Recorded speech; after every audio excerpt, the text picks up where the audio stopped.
A lot going on. There's Rita. Take a minute here, something. You got time.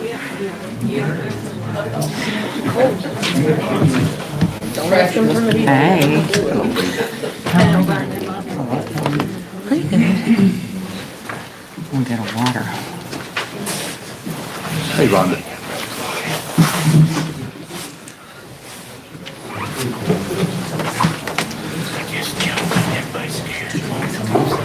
Yes.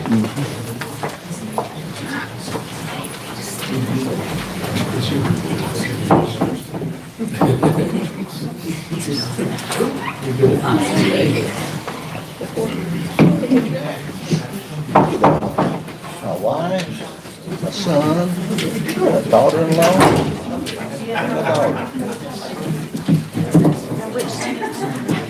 Which what? That's home, married to the dentist. She works with Matt. I asked you. Ours.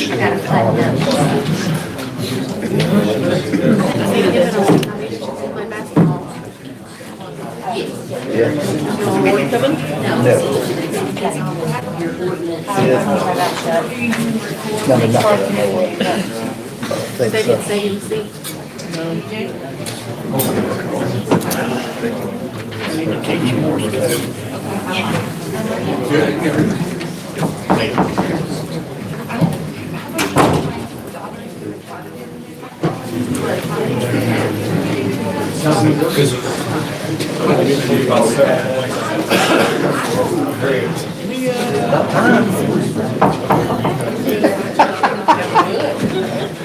Oh, that's great.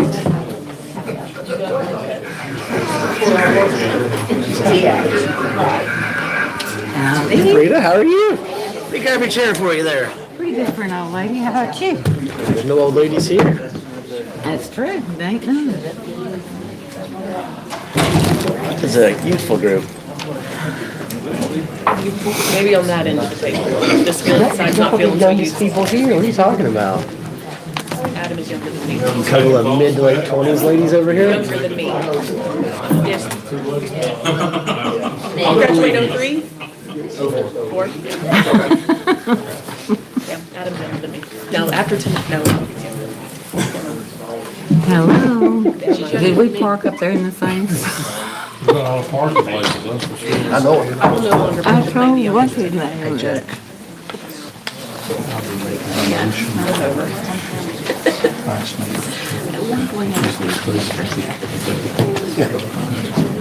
Hey,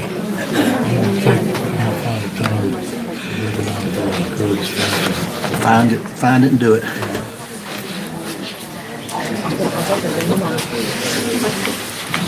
Well, Jack, how are you?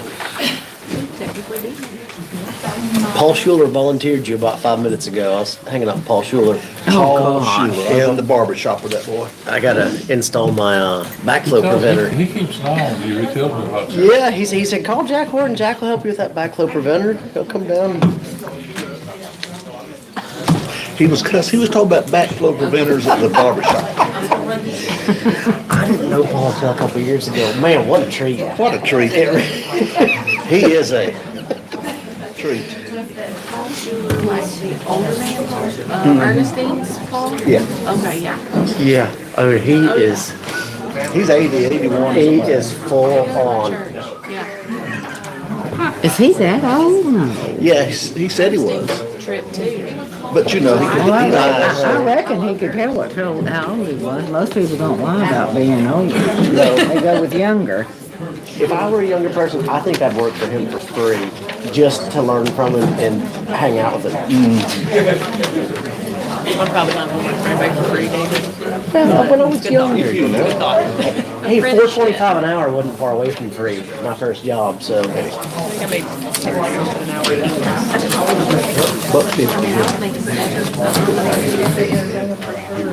Let me go get you a water.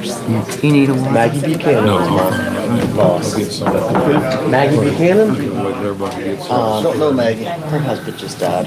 Big Reg. Yeah, he just died. Oh, I knew Brent. Yeah. Yeah. He did just, I didn't know who was. I got my better half there. Was he there then? Mm-hmm. That's his Oh, yeah. sister Lawrence's wife. So she had Yeah, to walk his from name is back Raleigh. 40 too. Seth Branch's brother was Walk Raleigh. half a mile like this to get here.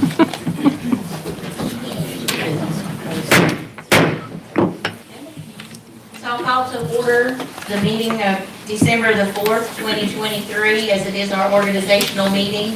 And our mayor is going to be reinstalled. It's up to me to call this to order. If you will join us in saying the Pledge of Allegiance, please.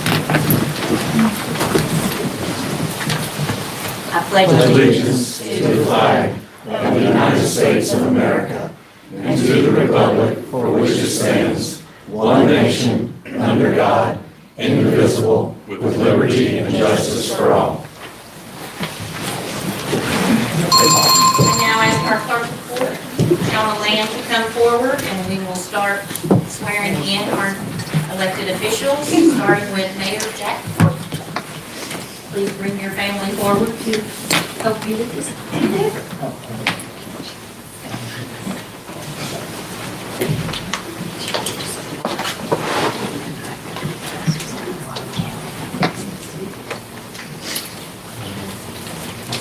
Thank you for coming over and doing this. You're welcome. I'll just say a few sentences at a time for the people. Okay. You put your thing on the bottom and raise your right hand. I, Jack Horton, I, Jack Horton, do solemnly swear do solemnly swear that I will support the Constitution that I will support the Constitution of the United States, so help me God. of the United States, so help me God. I, Jack Horton, I, Jack Horton, do solemnly and sincerely swear do solemnly and sincerely swear that I will be faithful and bear true allegiance that I will be faithful and bear true allegiance to the state of North Carolina to the state of North Carolina and to the constitutional powers and authorities and to the constitutional powers and authorities which are or may be established which are or may be established for the government thereof, for the government thereof, and that I will endeavor to support, that I will endeavor to support, maintain, and defend maintain, and defend the Constitution of said state, the Constitution of said state, not inconsistent with the Constitution of the United States, not inconsistent with the Constitution of the United States, to the best of my ability, so help me God. to the best of my ability, so help me God. I, Jack Horton, I, Jack Horton, do swear that I will truly and honestly do swear that I will truly and honestly demean myself in the office of mayor of the town of Franklin, demean myself in the office of mayor of the town of Franklin, according to the best of my knowledge and ability, so help me God. according to the best of my knowledge and abilities, so help me God. There you go. Congratulations.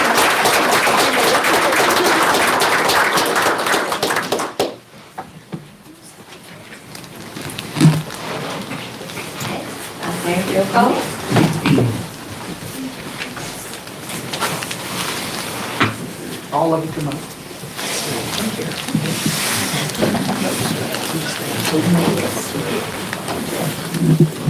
Okay, sir.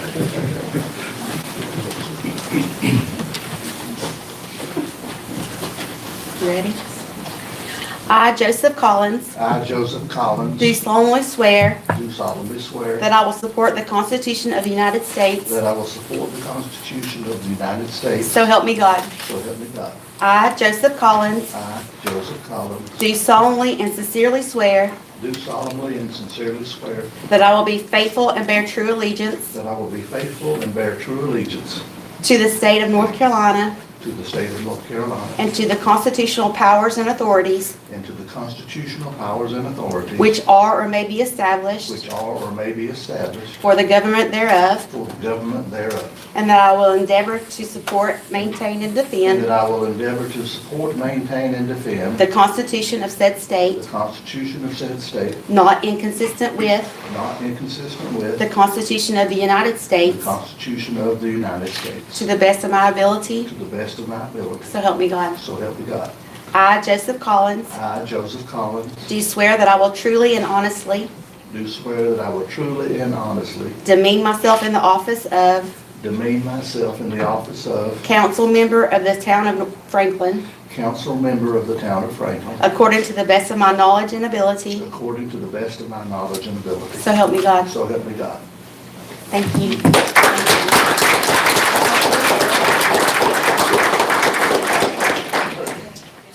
there. Sorry, guys. I gotta make Christmas cards this year, and this is a good photo. You want me to take pictures with you and that too? No. Okay. How did that work?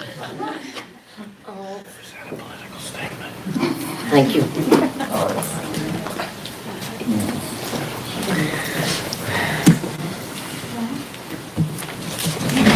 Councilmember Michael Lewis.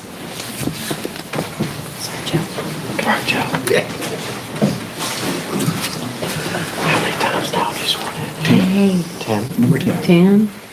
You could have done it without me. Is that election? I think it is. It takes something to. I, Michael Lewis, I, Michael Lewis, do solemnly swear do solemnly swear that I will support the Constitution of the United States, that I will support the Constitution of the United States, so help me God. so help me God.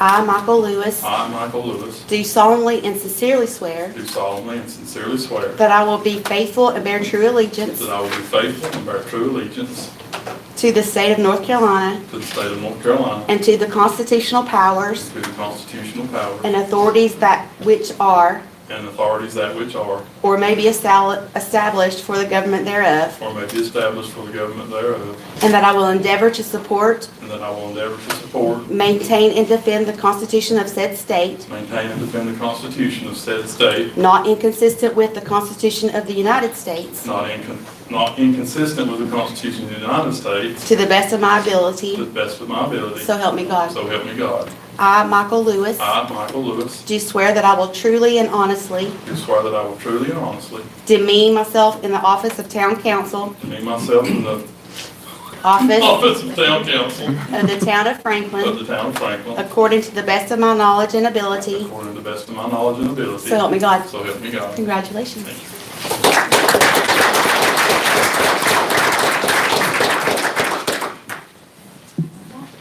Robbie Thomas.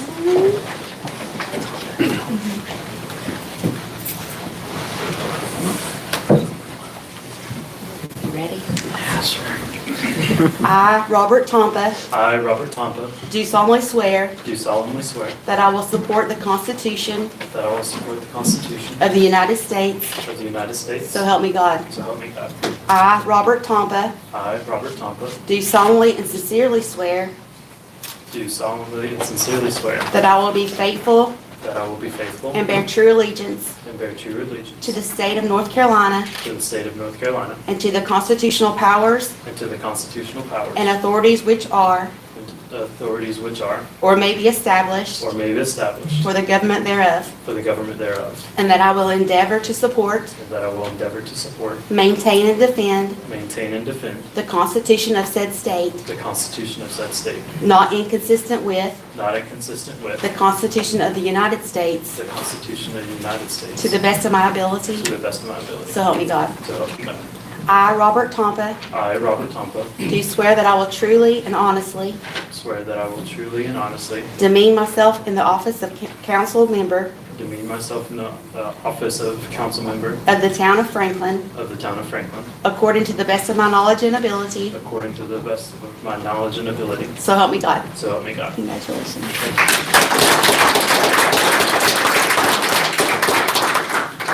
Sir, you have the gavel. Well, thank you all for being here tonight. You're not all here to see me, but I appreciate you showing up.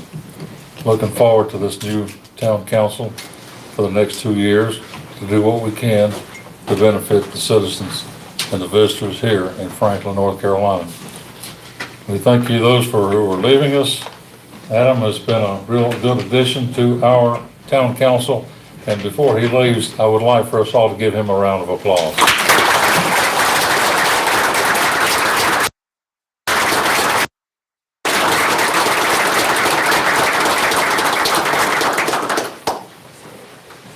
I congratulate Mr. Collins and Mr. Lewis, and I would like to take just a moment before we move any further, to take a moment of personal privilege to remember someone who made a big contribution to the town. Mr. Verlin Curtis served on this town board for several terms as a council member and as vice mayor. He was laid to rest just recently. I would like for us, if you would, please stand and join me in a moment of silence as we remember former member and Vice Mayor Verlin Curtis and his family during this time.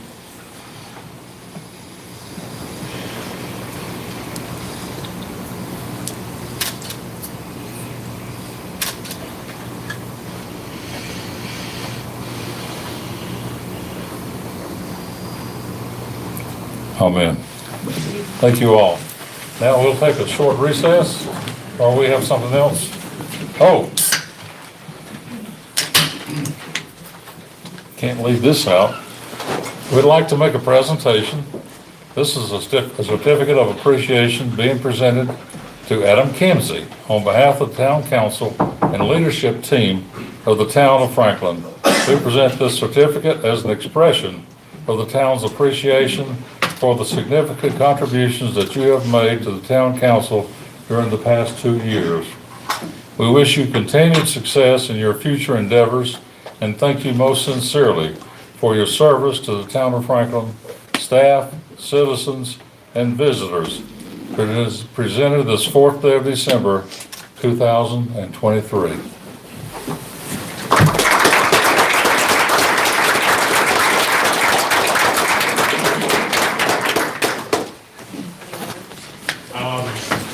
No, nothing that'll change your life, no parting words in particular. I'd just like to say thank you very much to the council, thank you very much to the staff, Amy, and really to all of y'all.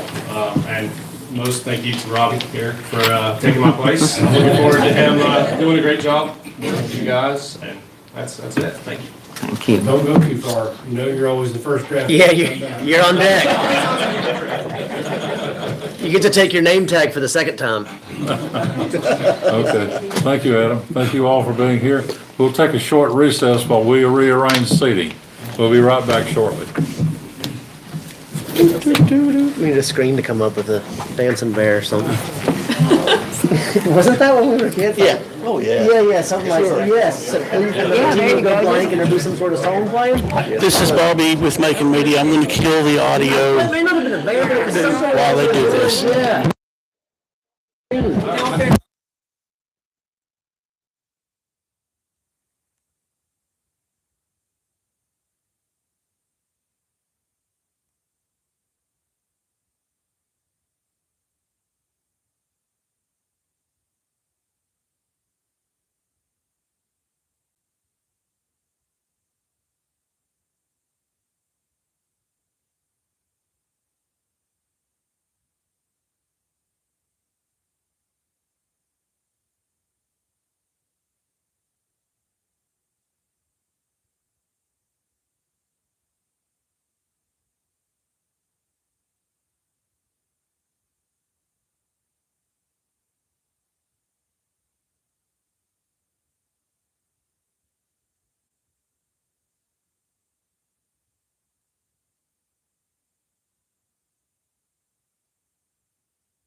I never did that. Okay. I never did that. Okay, that's probably why. Okay, who's that young man sitting next to you? This is the newest council member of the town of Franklin, Mr. Bobby. Thanks, Shauna. I'm so glad that you're with us. Very good. I thought you grew up in Birmingham, Cali or something. No, I live in Iowa now. Okay. The Motion Drive one. Yeah. First time. Going to sixth grade, I guess. Where at on the Wazi Chapel? The Kluwers live there. We rent it from one of the Kluwers. Okay. And they're really clusters. How far out Wazi Chapel? Past the meat packing place? Down the hill? To get submitted. Wasn't that a meat packing place up there? Past like where Valley View cuts down. No, I'm on the opposite end. I'm on the highway end. You were off the Patton Valley side? Yeah. Okay. Down that way. Oh, that's for me. Yeah, I need you guys to do that. David. Yeah. Yeah, I got that. She'll be last. She wanted me to be last. What am I doing? Signing your W name. Rita, Thank you, thank you, thank keep you. doing a good job. I'll try. For the boo-boo on the audit, and I need to tell him. Go there. Shake hands. Oh, bye. Thank you, Adam. It takes a village. Yeah. I was busy signing my name. That's important work. Mike and Stacy and Rita, it's gotta get Oh, signed. pass it on. Pass it on. Puff, puff, give. I thought this was like overkill, but they wanted everybody to sign it. We had to have at least 5, so I think. I've never signed that now 20 times. It's new? Okay. We read all You about could it. probably rob the town blind and just never second guess you. Here, sign this, y'all. Pass her down, please. I've got, Don't act like you have a conscience or something. well, I do have that, but I also have controls in place to make sure that doesn't happen. It would have to be a very concentrated team effort. It's not gonna Checks happen. and balances. Not gonna happen. It's not gonna happen. Nothing's on about here anyways. I'm looking at Mr. Lewis is signed up for us. I don't think Ron is on there. Is there a place on there? We got the wrong name. No. Oh, yeah. Oh, is that not good? It has to be majority. Okay. You all ready? Yeah. Okay, we'll go back in session. Appreciate it. Thank you all for being here as we get through that first part of this new administration. First thing on the agenda is the election of a person to serve as vice mayor. Mr. Joe Collins has served as vice mayor for the past couple of years. Before that, he served as a council member. Before that, he served as a mayor. Before that, he served as a council member. He's been here longer than all the rest of us put together. Thank And you, we Judge. appreciate his service.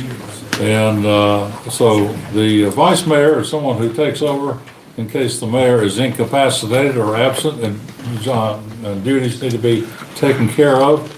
So at this time, I think I have a request from one of the council members to make a nomination for someone to serve as vice mayor for the next year. Yes. Mr. Collins. It'd be my honor and privilege to nominate Stacy Guffey as the vice mayor for the next term. Second. We have a motion. Whichever one we both agree. Third. He's the hardest working council member up here that I know, so yeah, definitely. If he's willing to do it. He said he needed the money. He can buy 2 newspapers a week now. Okay. Are there any further nominations? We have a motion and a second to elect Mr. Stacy Guffey as vice mayor for the next session. All those who are in favor of the motion, please signify by raising your hand. And opposed by like sign. That motion carries. Congratulations, Mr. Guffey. Thank you. We'll make you up a new sign there that says vice mayor on it just as soon as the manager has a chance to do that. Thank you. Do you have anything to say? Thank you. It's my honor and privilege to serve. You have a copy of the agenda that was sent to you with one last minute item that was added that you're aware of on the consent agenda. So is there a motion concerning adoption of tonight's council agenda? So moved. We have a motion. Is there a second? Second. We have a motion and a second to approve the agenda. Any discussion? Hearing none, all those in favor of approval of the motion, please signify by raising your hand. Any opposed by like sign? The motion carries. The agenda for tonight's meeting has been duly adopted. The next thing you have on your agenda is the consent agenda for today's meeting, December the 4th. Is there any item on the consent agenda that any board member would like to pull for further comment or clarification? Or is there a motion to approve the consent agenda as presented? So moved, Motion to approve the consent agenda? as presented. Is there a second? Motion and a second. Any discussion?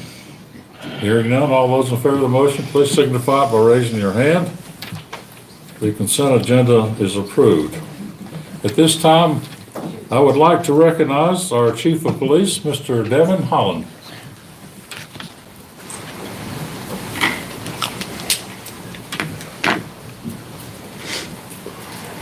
Good evening, Mayor and Council, and congratulations to all the newly sworn-in council members and mayor. Good to have everybody back on board and a new member on board. Looking forward to working with you and everybody else. Tonight I'd like to introduce Officer Tyler Brand. Brand comes to us from the Ocala area of Florida. About a year ago, Tyler came to me wanting sponsorship for basic law enforcement training. So this is a year in the making, finally come to fruition. He was sworn in last week by the mayor, and he's going to be a great addition to our department and add some maturity to our department since we're hiring some younger men and women. But he's just as excited to be on the streets as we are to have him on the streets. Thank you, Officer. We're pleased to have you with us. You'll be working with a great team.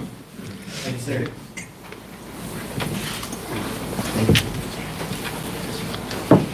Next, I'd like to recommend our Public Works Director, Mr. Bill Dill.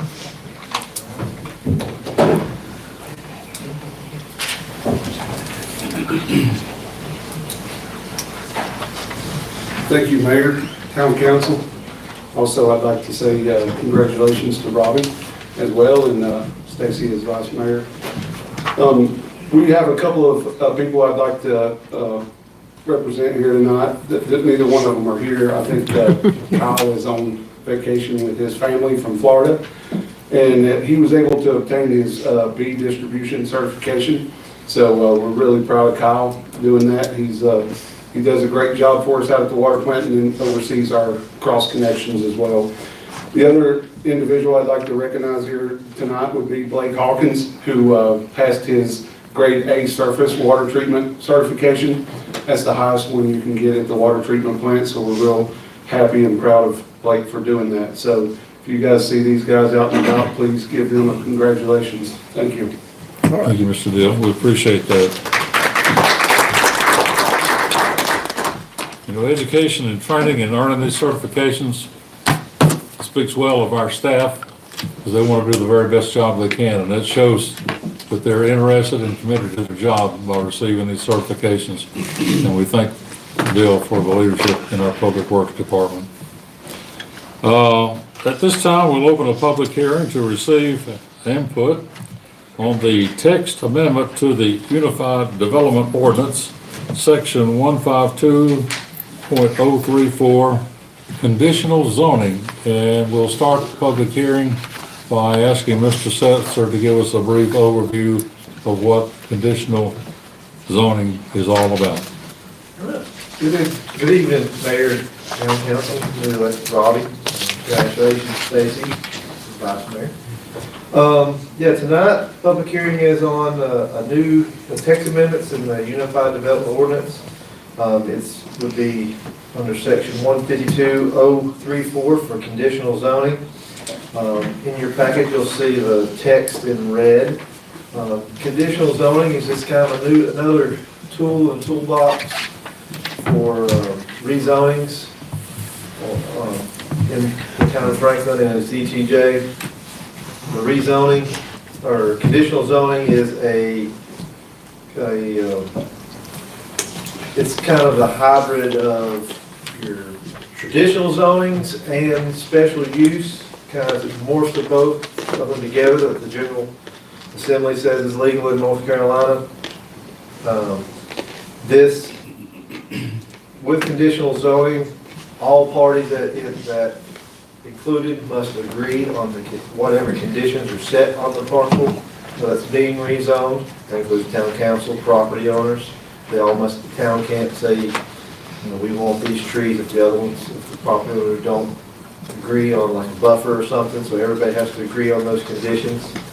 And it's also where right now where we have just conditional rezonings for our conditional districts.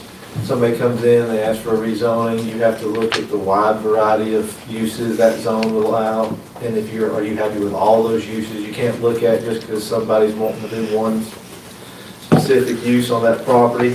With this, you can set the condition that the rezoning is contingent on that certain use that they're wanting to do. So that's a little bit more protection and for neighbors, and they know that's not, they say it's gonna be this now, but 2 years it could sell and be something else, without having to go through rezoning in the future. So, with that, you'll see, like the text that myself and John, we've drafted, with all the districts that would have the conditional zoning districts. It's our normal districts that we have now, R1, R2, every mixed use, C2, and so on.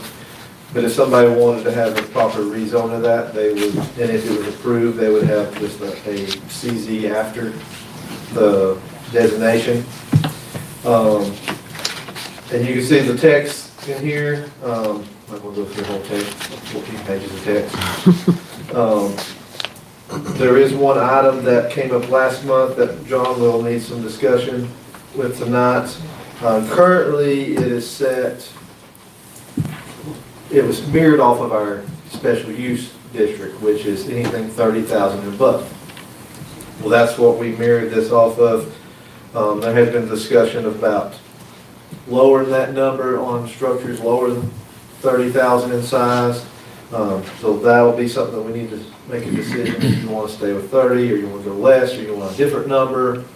And then also, if approved, after expect another text amendment to tweak our special use section in the next few months for maybe something higher than this, something maybe 100,000, something plus on square footage for structures or something. Big, as people in the zoning, I want to ask the listeners, big scary stuff. I don't know, 30,000 square feet can be pretty scary. But also in the packet, you will see the findings of facts that the planning board, where they reviewed this and they answered the questions back on October the 30th. And there's also a draft ordinance in your packet with the combined consistency statement attached to the draft. I thought we'd already agreed to drop the threshold to 12,000 square feet, or was that just a suggestion that we made for the next draft? Well, you didn't approve, you weren't in a position to approve it last month. It was to tee up this hearing that you're in now. And so we do need, and you can set it lower than 30,000 square feet. As Justin said, that was the model based on what you had for special use. That would be triggered. So that's where we started. But you can lower it, and I think that now Vice Mayor's Guffey's suggestion was 12,000 square feet. We will need some discussion before you approve it as to whether you want to set it that low. I don't know how many, and Justin may have a better idea how many applications you're getting at 12,000 square feet. Because if you set it at 5,000 square feet, you're going to have a lot of conditional zonings to approve. Not that you can't do that, but our meetings are going to be really, really long. But it's not an automatic trigger, is it? I thought it was just another avenue. Well, what we're saying is, in any of these zones, I'm trying to think how to explain this. In a C2 commercial, you might be able to do, any sort of a commercial use, but if it's going to be 30,000 square feet or 20,000, whatever you set it at or more, it's going to have to go through conditional zoning. They can't just, there is no more by right use at that size. It now becomes a come to the town council, make sure they like your specific plan and approve your plan. Or if it's more than 20 dwelling units in a residential area, you gotta come here and get approval for the specific plan. So this is not a tool in addition to what's already there. This size threshold triggers this conditional zoning as the only option for approval? Once it gets to that size, yes. Well, that's backwards. A 12,000 square foot proposed. It can come up fairly often. I mean, I'm trying to think of some of the last things, some of the car dealerships, they were 20,000, but they were under 30. So those would, something like that, you would have to see come before you. So yeah, you would have a few, like some of the new developments, stuff's going out on the bypass, they're like 6,000 square feet. So I mean, you would probably see a few more things than we currently see now when it comes to structure size. Just to clarify, the special use limit that you've got now is at 30,000 square feet. So, Which requires a special use permit. yeah, and that means you're going through the full special use permit process instead of a legislative process. As Justin said, the advantages of conditional zoning are that it's legislative in nature, and it is the specific development plan that the developer is proposing, and that's what gets approved. As Justin said, also don't worry about in 5 years this could be a gas station. There's no more of that. This is the one plan that we approved. Well, I mean, that's the whole goal, is it's a tool to allow some sort of, maybe residential's not right, but maybe commercial's not right, but it's a tool to get somewhere in the middle that ensures that it doesn't deteriorate neighborhood values, but that it is a commercial use of this sort. So, I mean, it sounds like a good tool, but it'd be better if it didn't have a threshold at all. But then what you're saying is it makes every single thing a humongous pain in the... Yes. Because everything's conditional zoning then.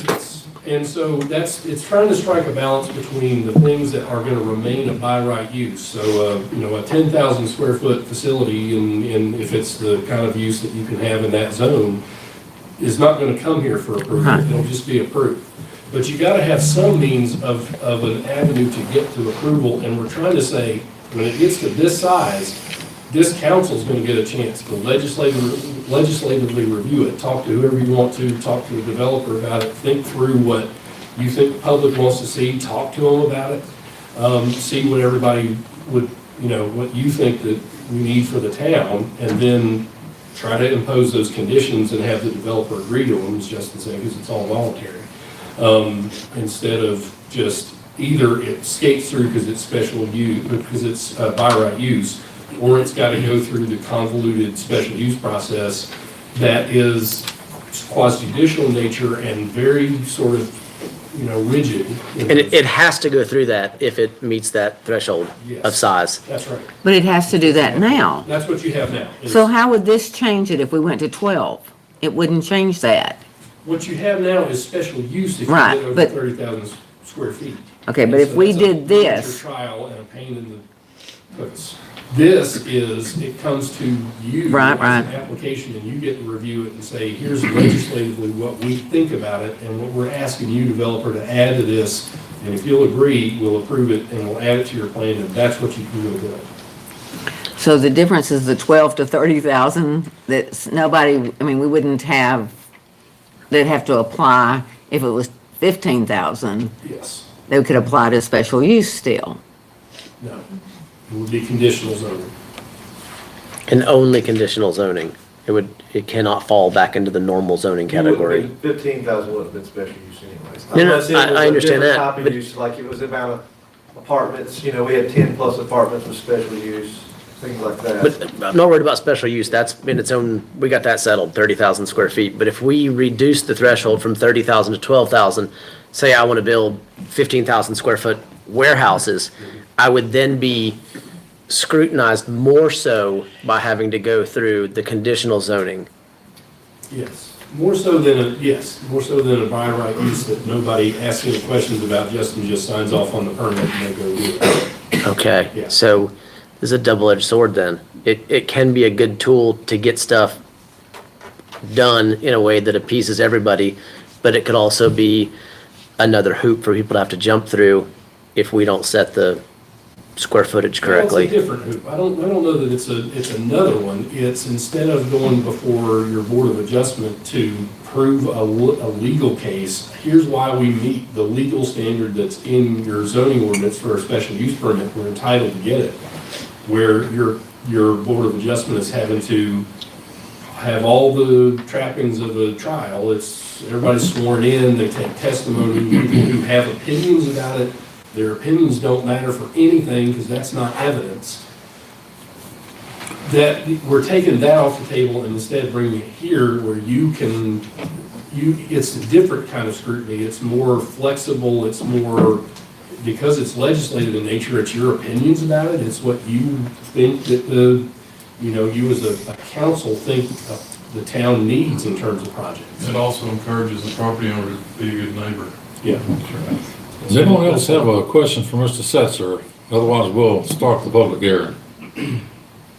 Only thing I could add is, you don't have to, if somebody comes in and they're wanting to do a large commercial business, it's gonna be 20,000 square feet. You don't have to do just that type of business. You could allow them a variety of commercial uses as well. That might be something where, I want to do that, you could give them a couple, or you could give them all. You don't have to just do that one. I don't think that's what I said, it's a lot of give and take in there as well. If it's somebody you're comfortable with, giving them more uses as well. Do we have a sign-up sheet? We do, and nobody's on it. No one signed up to speak at the public hearing? No, sir. Okay. Well, do you have any more questions, Mr. Setzer? I have questions for somebody, whoever wants to answer. I'm just trying to wrap my head around it because I think conditional zoning is a decent tool for us to have, and I'd like it to have a lower threshold. But simultaneously, I'm scared that the lower threshold will trap just regular people trying to build a normal business, and then we would have authority to tell them that it has to remain that indefinitely. And specifically, I'm talking about commercial applications, like somebody that wants to build, I don't know, a tire center or something like that on Depot Street or in an industrial area. If we set the threshold too low, it may become burdensome for them to have to keep that conditional use in perpetuity if we set the square footage threshold too low. Well, like Justin said, I do think the application is going to be more like, I'm bringing you a 15,000 or 20,000 or 30,000 square foot, whatever you all set it as, commercial building. And this is what Justin was just getting at. It's not going to be restricted to, and that can only ever be Phil's Tire Center. But Phil came in and built the tire center. So, that's what he wanted it to be, and that's what he got approved.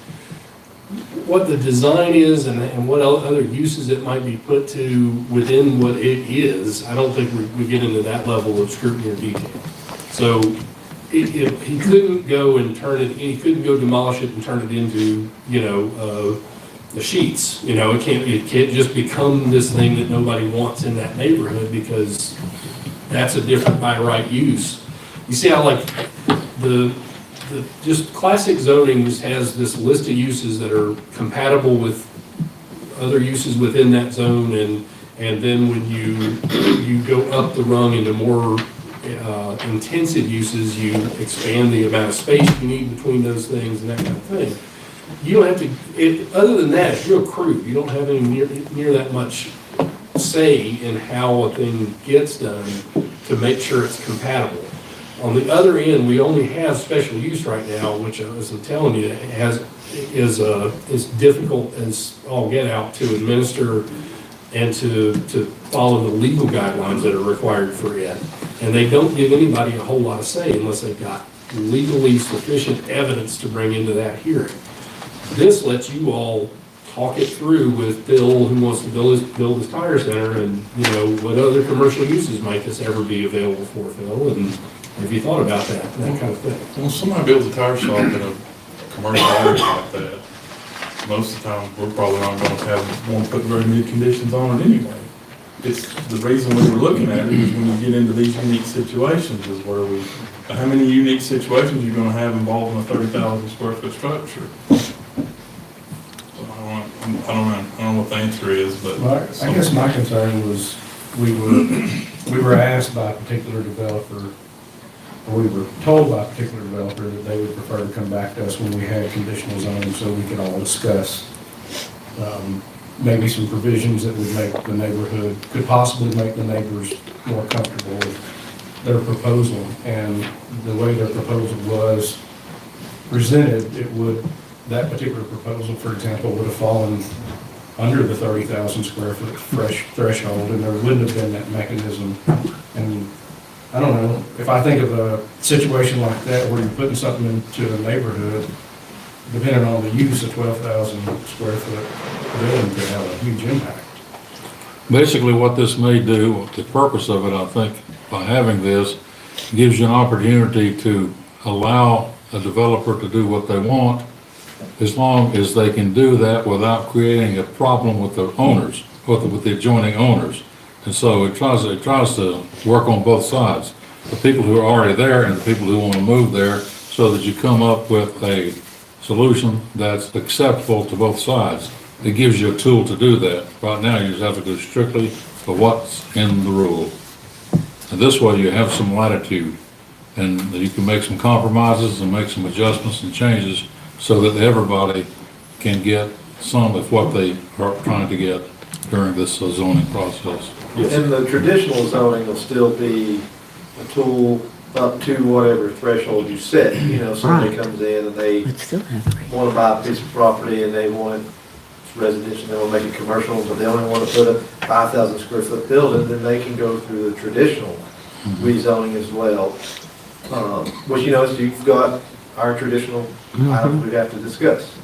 So that's still on the board as well.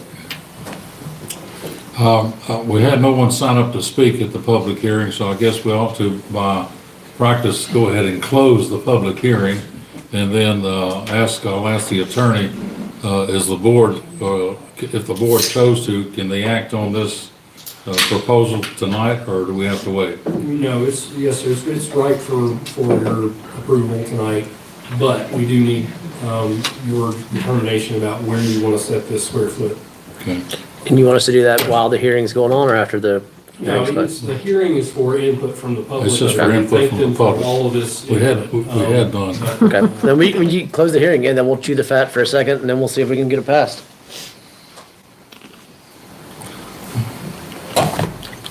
What's the pleasure of the board? Close the hearing. Yeah, you get I did, I just closed the hearing. Oh,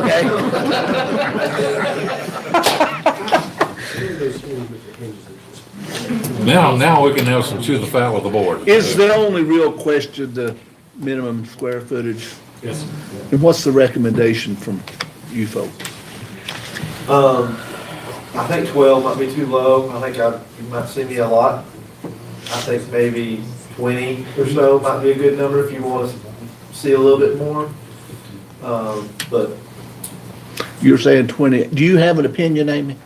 I would follow Justin's recommendation, because he's the one that has to sit down and work with them as well as with you all, and looking at the different things together. And we would be lucky if we had several smaller developments, but if we can get one bigger one, you know, I would go with his recommendation. 20 is fine with me. I can't go that high. I mean, we've already been given an example of a development that wouldn't meet that threshold where because in my mind, you're not only giving the neighborhood more options, you're giving the developer more options that they're not gonna have through the traditional means, because it's likely you come in, you say, I'm gonna do something commercial in a residential neighborhood, that you're gonna get a lot of input from the neighborhood. And, you know, it's a good chance that this board's gonna say no. But if you had a chance to negotiate it, then there's a chance that we can come to an agreement. The neighbors are happier than they would have been. The developer gets to do what they plan to do. What about 15? I mean, I'm fine with 12. I mean, I think, I don't want it to be so big that I mean, in the case that we're talking of, that we saw, I mean, that would be huge. 30,000 would be huge.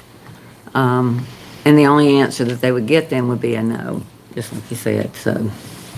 And I will observe very quickly that that is how this, I think the conditions most often bubble up from what they've figured out with their neighbors and the public generally, and that's what they've told you they're willing to have happen in their neighborhood, so that's the condition you end up setting. Absent some real need to try to get something done, and we don't have a clue really exactly the dynamics. We've got recommendations and we're not close and all that. I'm not sure we need to take any action tonight on setting a stone number of ever how many thousand feet. What do you think? If you set it too high, there's no point in having conditional zoning, because nothing that you actually want to come before us for conditional zoning is ever going to qualify for conditional zoning. Right.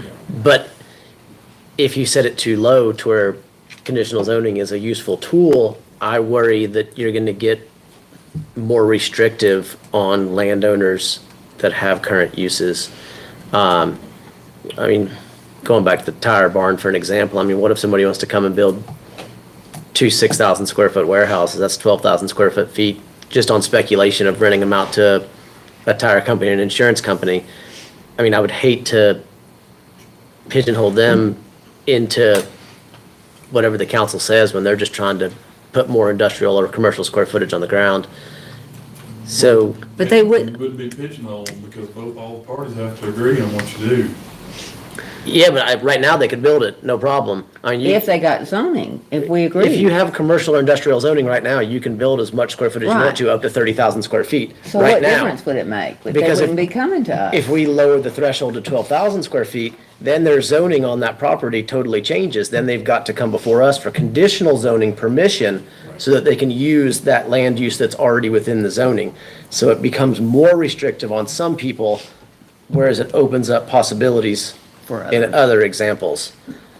So it's not the magic bullet that we thought it was a couple of weeks ago. Planning board discussed this at their meetings. Did they have a recommendation? They recommended it as presented, but at that time it was 30. And then we tweaked text with the 30/12 after the last discussion for tonight. And we didn't ask them to weigh in on, and they didn't give us any thought about whether that's the right, whether 30,000 is the right, floor or not. And that's, If you adopt this or whatever that number happens to be, can you come back and amend it at a later time? yes.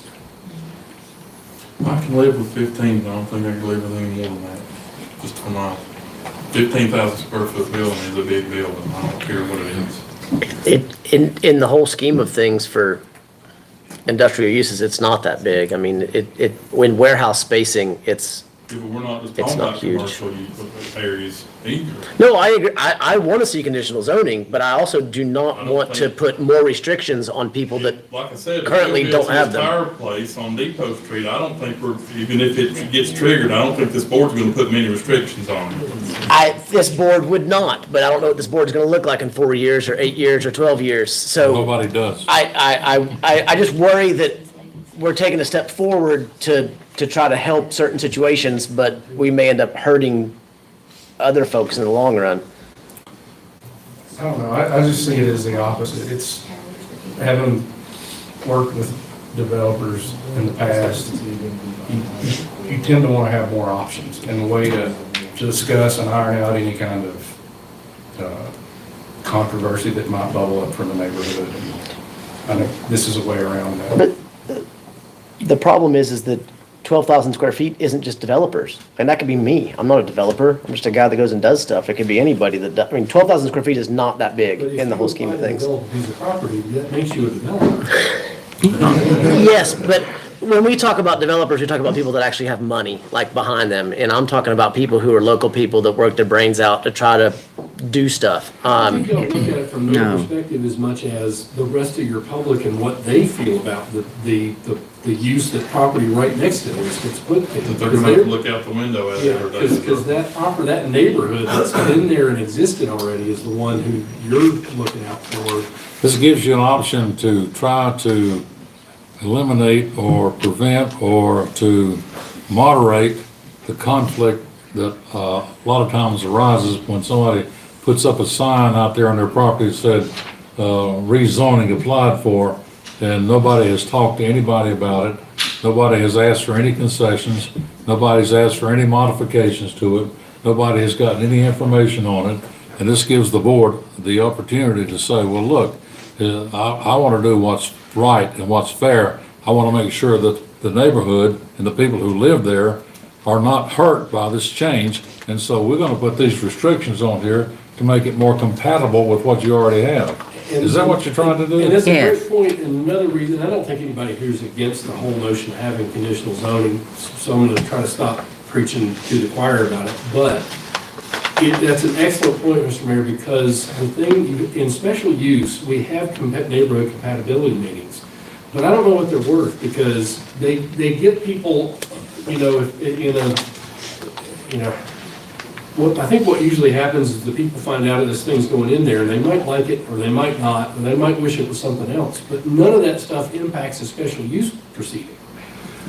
This has neighborhood compatibility meetings that actually mean something, because those neighbors can come together and say, I just don't like this. I don't want you to have this thing. I need more buffer here. I need you to put in the walking track. I need to, you know, will you do these things so that I can like this thing and go to the town council member and say, I'm for it if they're willing to do that?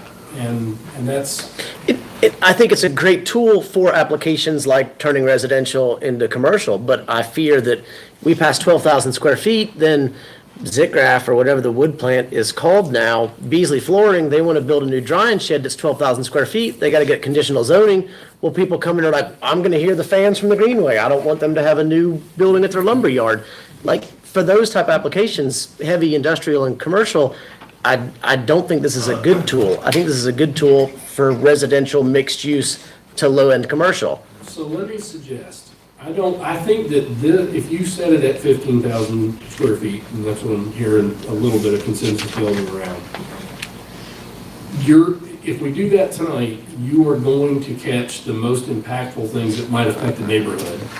And what we can look at in the meantime and in the short run, and as Justin said, we're not done tweaking things with this, is whether or not, I think all the ordinances that we reviewed were kind of one size fits all. Doesn't matter which zone you're in, when you hit this threshold, you're in conditional zoning. I don't know that you can't set a different threshold for size. For the commercial which ones. kind of zoning it's Yeah. going to. So Okay, so we we could exclude, Yeah. okay. I think that's a better tool, because we don't want to limit those type of properties, but we do, I think, want to have a say on how neighbors are affected So you think that we could in take neighborhoods. out industrial, commercial, secondary commercial highway, and central commercial?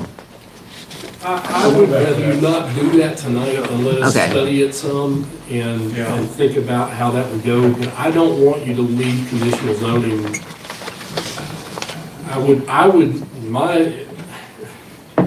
My druthers are go ahead and approve this tonight at some number that you're all comfortable with and with an eye toward, we know we've got some other work to do in terms of opening it up in more intensive use places like C3 or industrial. Okay, I make a motion that we approve the conditional zoning with the 15,000 square feet that's in that paragraph on applicability. We have a motion and a second. Mr. Lewis? Discussion. Haven't had any discussion. All those in favor of the motion, please signify by raising your hand. Opposed by like sign.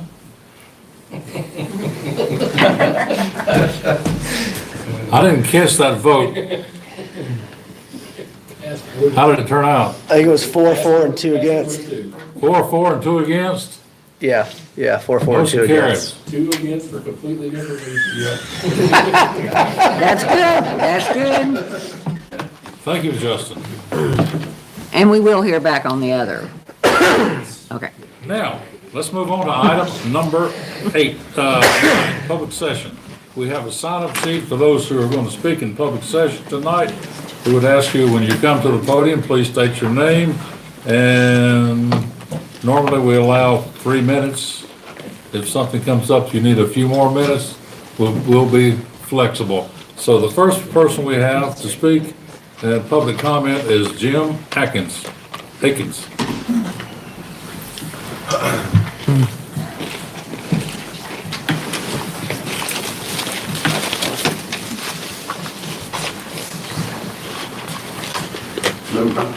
My name is Jim Akins. I'm with the Scottish Park Museum. I appreciate, and I'm parking in the town hall parking lot every day. I appreciate the efforts that everyone is doing to make crossing Main Street a little safer. Not just moving the one crosswalk is not going to do that. I stand there in a kilt, so I get a little bit more attention. I draw a little bit more focus than a lot of people do. I have stood there in 7 vehicles go past me before anyone stops. I think what needs to be done, once all the crosswalks and everything's done, we need to slow people down and start enforcing laws. And that's, I'd hope that there was gonna be more merchants on the street that was, they have some of the same opinions I do. But, anyway, that's all I have to say. Thank you, Mr. Akins. Appreciate it. Appreciate it. Thank you. Our next speaker is Dave Lynn / Joe Griffith. So, is it a tag team here? No. Joe Collins is happy I'm not talking about it. He's going to stand there for So, good evening, council. Congratulations, Stacy. So, my name's Joe Griffith. I'm representing the Ace Flashback Weekend. Coming, as you can imagine, regarding the social district, we believe that the residents of Franklin, Macon County, the visitors to our beautiful mountain town will not turn down Franklin. Or will not turn downtown Franklin into a scene that nobody wants, which is drunken, disorderly. The idea is to allow events to occur on Main Street in a civil manner. The social district is and will benefit pretty much most businesses on Main Street. It will help bring in tax money. It'll help bring in revenue to the businesses. There's a significant draw of people from all over. It's not just residents of Franklin that attend these events. They come from all over. In fact, the last event I attended, which was at the Lazy Hiker, I know a bunch of people, both back here and up here. I saw so many people I'd never seen before, and license plates from everywhere. So we're trying to get this town behind this. I know there's some opposition, but the idea isn't to create any problems. The idea is to bring more people to Franklin. Our town manager has done some research. She's looked at the pros and cons of the social district and how it affects small towns. We also know that Chief Holland will work with the social district statute like he has with other events of similar nature that were and have been in the downtown area. It's my understanding that if the social district passes, it'll be all the time. However, if an event such as Pumpkin Fest, Ruby Drop, Winter Wonderland chooses to not have the social district open, it's my understanding they can come to the council and get permission to exclude it, which would eliminate the social district during that event. So I'm sure lots of us have seen some of the remarks on social media and how it could be detrimental to the town's image should people get disorderly, especially in events where there's children. So it's easy to force those events that want to participate downtown or want to have their event downtown, they would need to come to the council and get approval, well, not approval, but approval to exclude the social district. We believe the social district's going to benefit and expand opportunities for businesses in downtown. You know, there's a few there's a few buildings that are empty. We believe bringing more people to Franklin from other areas is going to open up some of those opportunities as well.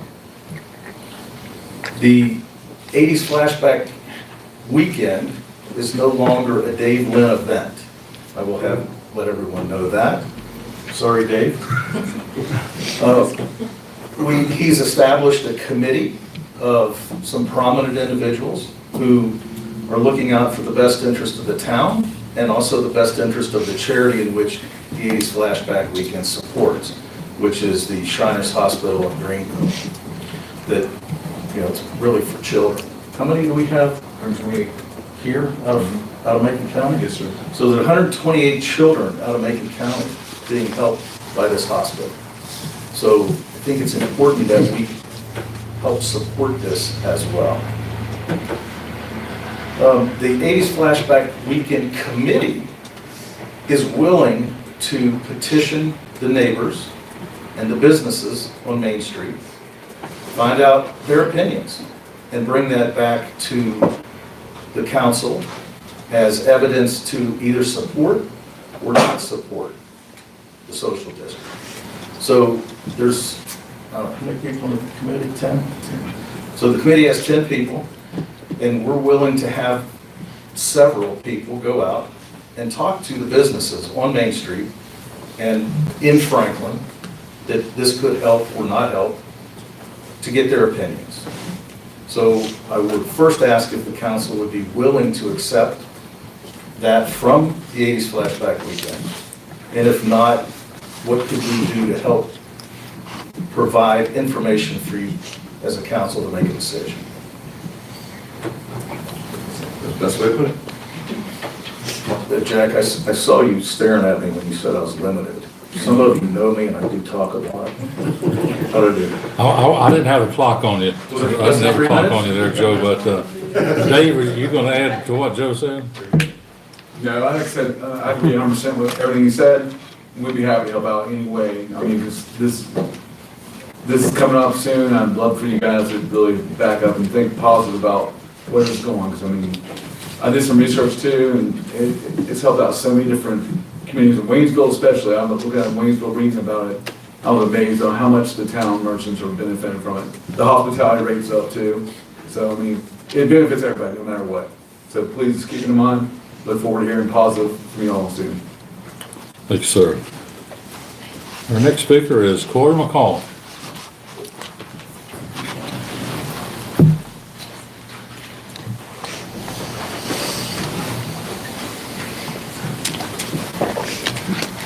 My name's Corey McCall with Outdoor 76. Thank you guys for letting me come here and speak tonight. Just a couple of things, kind of hitting on the social district as well. I just wanted to reiterate our support as a business for that. We do have a lot of good feelings about what that can do for the community. I will say that about a week and a half ago, over Thanksgiving weekend, at our Clayton location, Clayton did a temporary social district for that weekend. Actually, it was just Friday. Friday is the equivalent of our Saturday here in Franklin. So you can imagine the amount of people that were down in Clayton. And I think that there has been a little bit of misinformation. Clayton does not have a social district. I have seen that put out on social media, so just making sure everybody's aware of that. We participated in that event on Friday in Clayton, and I will tell you that it was super easy. Everybody was extremely respectful, and I know that's a different community, but it was a great example for us to see that firsthand. I know that Graham has spoke about Lazy Hiker and Silva and what they've experienced over there. This was our first experience second experience that we've had with the social district in the temporary fashion with Clayton. And, you know, we served a ton of drinks that evening. We had 0 issues. We had the mayor and lots of council members in that evening as well. And, you know, they constantly were checking in, getting feedback from us. and we had nothing but a great experience, and I would expect the same here in Franklin as well. So just reiterating again, our support for the social district. Next thing I want to hit on is just for the council to consider the second night of Winter Wonderland. I know that we had some bad weather this year. As a whole, since we've been in business, I do feel like that second weekend always kind of lags. That first weekend is the big build-up for that. So I would ask the council in town to entertain the potential of something different, or maybe just making it a one weekend and using those resources for another weekend in December. As a whole, we still had decent traffic considering the weather, but I do feel like that it's been pretty consistent year after year where we just don't get the turnout on that second weekend. And I know that there are costs that are incurred by the town, and lots of resources and effort go into that. So I'm not sure what that looks like, but I know that we have gotten that feedback from additional merchants as well. The last thing I want to hit on, like Jim had mentioned, we do see some safety concerns with traffic on Main Street, and I would highly encourage you guys to consider some ideas on how to handle that. Even this past Saturday, thankfully, with the lack of people that turned out, we did have some issues with cars that were going extremely fast down Main Street. I know the street was open, which was not the typical for Winter Wonderland. But we have a lot of times where people come in and express the potential safety concerns of trying to get across the street, or having kids out there with the, how fast people are going. And again, I'm not sure what that looks like, but just voicing my concern as a merchant and making sure that we do our part as we hear this feedback from people that are visiting our area. So thank you guys for what you do. We appreciate you, and looking forward to working with new council members. Thank you. Thank you, Corey. Our next speaker is Graham Norris. Well, council members, thank you all for letting us be here today. My name is Graham Norris with Lazy Hiker Brewing, and I've talked to you all several times before in regards to a variety of things, but especially about the social district recently. So the big thing, I don't need to rehash some of what I've talked about before, but the big thing I would encourage you to do is to continue to dialogue and discuss with the townspeople. We've seen a lot of discussion and a lot of, frustration and people worried about what this social district might do. And I think that's all healthy discussion to have. I would encourage y'all to be able to come up with some data, come up with some numbers. I know y'all have already talked with Bernadette Peters over in Silva, who we've worked with extensively. I know you have plenty of data from other folks as well. But I would encourage you as much as possible to try to share that data and to try to encourage that dialogue and that discussion. And I personally would say Lazy Hiker is open and willing to have some of that dialogue and discussion with townspeople as well. Corey, as he mentioned, just was able to experience a little bit of that opportunity of having a small social district night in Clayton. We've seen that in Clayton as part of their festivals in the past. And those things have always been family friendly. And you see a lot of people going up and down the streets, going into businesses that are actually open past 5 o'clock and able and willing to partake in retail businesses and improve the community. We also have had a lot of experience in Silva, not just with everyday social district people walking around, but with concerts on the creek, with greening up the mountains, with these large festivals like Pumpkin Fest, like Winter Wonderland, that have only been enhanced by the opportunity to have a social district. Seeing more people out and about, more people being able to get to businesses and to enjoy their time. And if you go to concerts on the creek in Silva, you see kids all over the place. If you come to Lazy Hiker, you see kids all over the place. It is a family-friendly kind of thing, and that thing certainly can be done in and with a social district.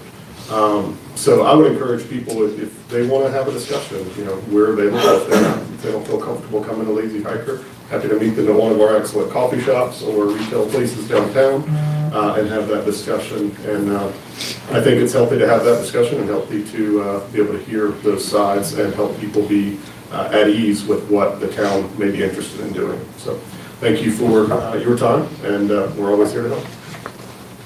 Thank you, Mr. Norris. I forgot to raise my beard game. it's a process. Those are all the ones that had signed up for public comment. Was there anybody who came in after we took up the sheet that didn't get a chance to sign up? If not, we'll move on to the next item on the agenda, which is very, very important. But before I do that, I think the manager has had some comments from folks concerning the potential for a social district, and she'll be glad to share those with you at some point in time if you're asking for it, correct? We do have the information that we've received from individuals who have actually called or written to us or emailed us. We've only had 5 individuals to actually submit responses to us. All 5 have been against the social district. If you like, the actual letters. Yeah. And If you haven't seen them, if you'd like to see a copy of those, I'm sure she'll make them available to you. Sorry, you have them? Okay. All right, as I said, the next item on the agenda is very, very important. It's called a reappointment of the town manager. We couldn't operate without a good town manager. So, I would open the floor for a motion to consider the reappointment of our town manager. Motion to reappoint town manager, town attorney, and town clerk. Ooh, And we need to do those separately. no, you can do them all. We can do them all Second. 3 together. Second, Town se- manager, town Second, clerk, second. and the town attorney. And we have a Got in by second? association only there, you know. Yeah. Do we have a second? yeah, well, they had a Yeah. second. I don't 3 know which seconds. one. 3 seconds. Okay. Any discussion? Hearing Thank none, you for all those being in willing. favor, please signify by raising your hand. That was unanimous. Let's give them a round of applause. Yay. Thank you for your service. We got the minutes were slightly wrong. Okay, Madam Manager, we have a request for a change order for the Phillips Street and Harrison Avenue sidewalk project. Sure. Thank you, Mr. Mayor. We have change orders totaling $88,025 for sidewalk repair and reconditioning on Phillips and Harrison Avenue. Part of the reason for that is when the sidewalks that are being torn out, they're only 4 feet wide. We have to put back in 5 feet wide sidewalks to be ADA compliant. So that was not made clear with the contractor, and now we all know the pricing has gone up on concrete, so that is included, as well as 17 aprons for driveways that are on Harrison Avenue that have to be replaced after they get cut into to widen the sidewalk. So even with the $88,025 in change orders, it's still $100,000 lower than the next closest bidder for this project was. That's total change order. Yes, total change order. So we are going to be using ARPA funds for this. You had allocated what we thought was going to be about $350. Of course, we didn't know for sure how much total it was going to be. So it's a little over $400,000. We do have those funds still available. So they are going to finish Maple Street tomorrow. And then they can start on Harrison and Phillips Street soon. In order to make the sidewalks compatible with the ADA, it's going to require the change order. And the recommendation from the manager is that we approve the change order while still staying within the budget by a pretty good amount. So moved. We have a motion to approve the change order. Is there a second? We have a motion and a second. Discussion? Yes. Joe Collins and I called this about 4 years ago when we changed the sidewalk ordinance. So I'd be remiss if I didn't at least mention that we did put in there that where possible or where necessary, they can shrink down to 4 feet, but I think it's every 5 feet they have to have a turnaround. I understand this doesn't qualify because there's so many driveways, but in the future when we're bidding, we do have flexibility to not have to do 5 feet where it is either cost prohibitive or logistically impossible. That is written into our sidewalk ordinance, I guess. And in It- addition to that, we do need to approve the budget amendment that goes with that. Change order and the budget amendment. To update the capital project ordinance. One motion can cover both. Can cover both of those things. Is there a motion?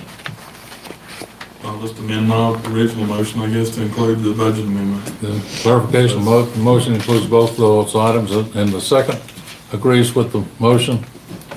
Yeah. Yeah, Mr. Duffy seconded that. Any more discussion? Hearing none, all those in favor, please signify by raising your hand. Any opposed, like sign, that motion carries. Thank you. Now, we're gonna be meeting some here in the next year, so our town manager has prepared a town council meeting schedule. You've had a chance to look at that. Are there any questions about it? There are only two meetings where we meet on Tuesday, that's in January and September, because there's a holiday on the first Monday. Our normal regular meeting is always the first Monday of each month at 6 PM, and the only two Mondays this year in 2024 that conflict with that. Otherwise, everything else stays the same unless, for some unforeseen reason, the council has to postpone the meeting. Motion to adopt 2024 town council meeting schedule. Motion Second. to adopt, second made. Discussion? Yep. Hearing none, all those in favor of the motion, please. 1 second, Jack. Oh, did you have something? I'm not trying to change it for this year, but it seems like I heard some conversation here a few meetings ago about moving it to Tuesday. I don't have a Yeah, is Monday the best day? I don't have a for dog in the fight everyone? either way. Tuesday's as good as Or Monday for Tuesday me. better? It's up to staff, really. I mean, what I they like want to do. Monday. But, okay, if you like Monday, then. You like Mondays? It's fine, yeah. Like I said, we don't have to change it this Thursday's year, but it's something pretty we could think about for a future year. If you meet on Thursday, you'll miss the newspaper till next week, right? If there's some reason during the year that it has to be amended, we can always go back and do that. So we do have a motion and a second to approve the schedule as presented. And if there's no other discussion, all those in favor, please signify by raising your hand. Any opposed, the like sign, that motion carries. That'll be published, I'm sure, to let folks know. Now, we also have a holiday schedule, which mirrors the state holiday schedule. And I think that's in your packet. And basically, if this is approved by the council, it's the same holiday schedule as approved for the state of North Carolina. Is that correct? Yes. Is there a motion to do that? I make a motion that we adopt the 2024 town holiday schedule as presented. Motion made and second. Any discussion? Not all those in favor, please signify by raising your hand. Any opposed, the like sign. That motion carries. Thank you. Now I'd like to recognize our Human Resource Director / Town Clerk, Ms. Nicole Bradley. Newly appointed.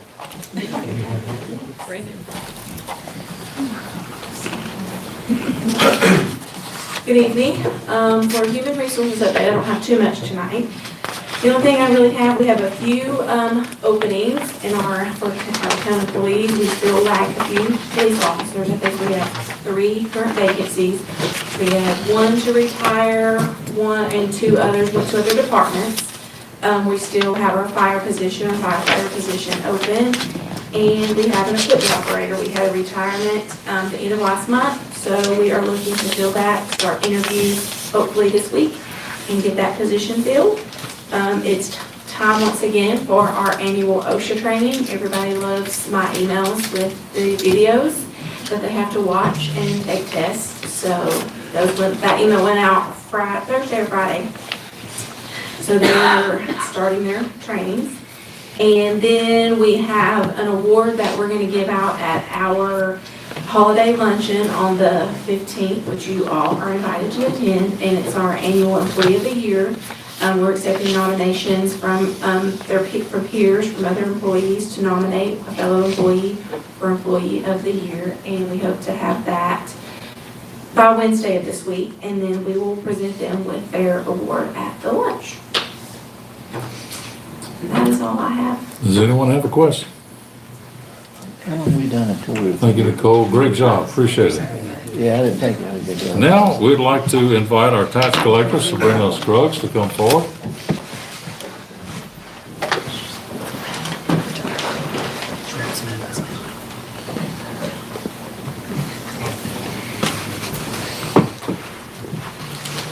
Y'all notice that all of our department heads just love to speak in public.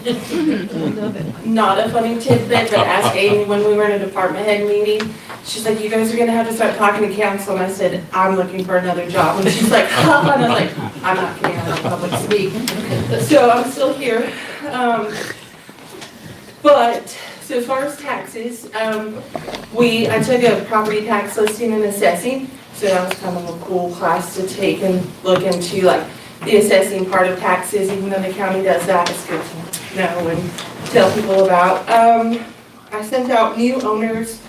So this year we didn't have as many, but we still had a lot of people from January 1 when we take this screenshot till now, all the buying and selling and all that. There was probably 20 that weren't paid, so send those out. So far we've collected $1,543,000, and that's just for 2023. To balance the budget, I have $1,307,000 to collect. There's also a goal, I don't talk about it a lot. Amy, when they do the budget, they'll say like I have to collect so much of 2023, 2022, and back. So we had one person I've been working with. We actually had $12,000 in fourth and prior, which is actually, Amy says I have to collect 500, and we've collected 12,000. So Yay. I was excited about that. People usually after like 2 years, we write it off after 10, so they're just like, whatever, I'm not gonna pay. And so I was excited, we got money. As far as events, like Rita said, Pumpkin Fest is great. I appreciate everybody that came out and judged. We had Raven Gap, FBLA, and Joe's wife come out.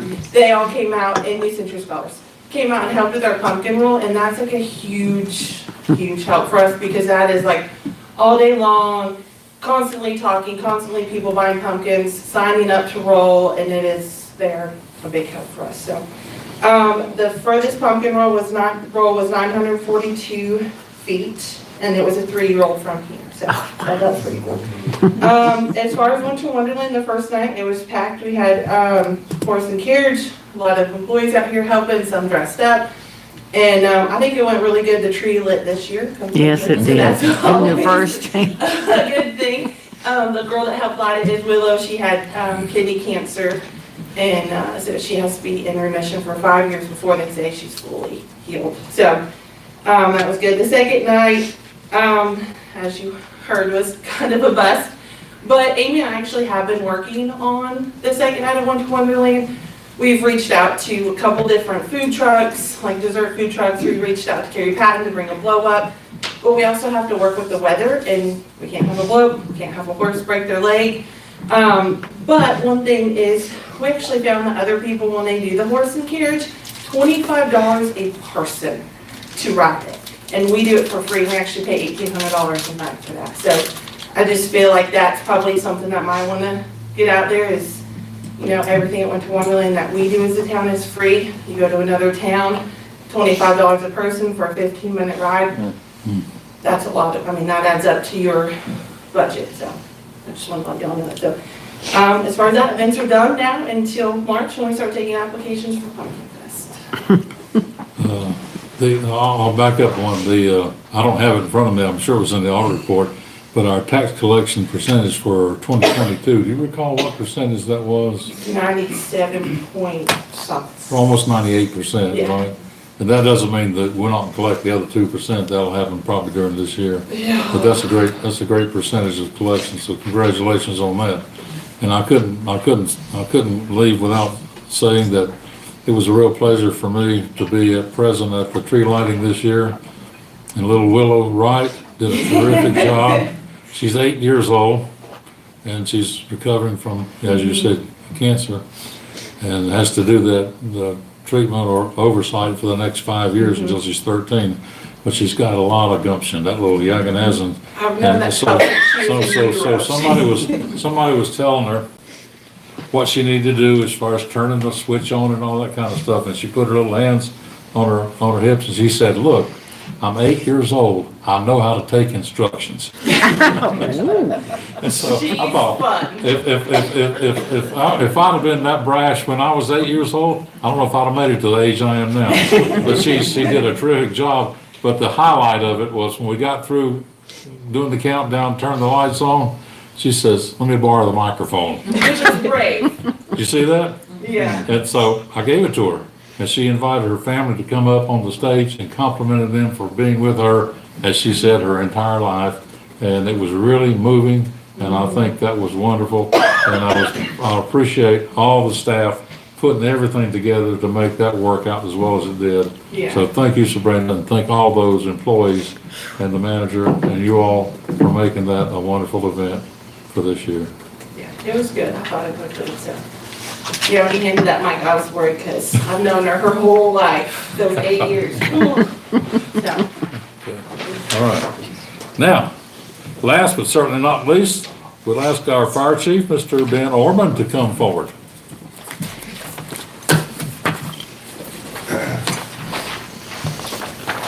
Good evening, Mr. Mayor, Town Council. Before I get started, clarify some things. In case no one's told you, congratulations to the re-elected and the newly elected. And also, I am not here to talk about social districts. I don't think on the clock I'm allowed to voice my opinion. But in seriousness, I'm here to talk about all things fire. It's been a busy year, and we're going to give you some numbers and some updates and some current events. Breaking down our responses by category, we're currently, pulled this report at the end of November, 1,750 calls for service. That's a 2% decrease from where we were at that point last year. The good news is we are at a 20% decrease in fires. We've had 78 so far this year.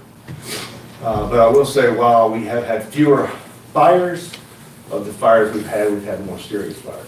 So it's kind of a give and take situation.